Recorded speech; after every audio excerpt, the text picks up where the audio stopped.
Hello, welcome to Pinike. View ko so hedi view kilok nang paklang pangi pilok pinike. Asikado ba bita nang like indunum ta la mesen bote subscribe tha na pen bel kono biar tha na pe lang mesen bote nang thaning noi.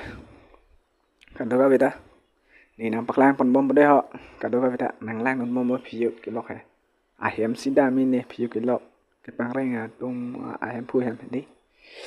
Inti hem he tipi hem he de nampak lang bon pom de ho na indu mo gala to de de he jo em pu sai de lo dap yo em pu de alaga.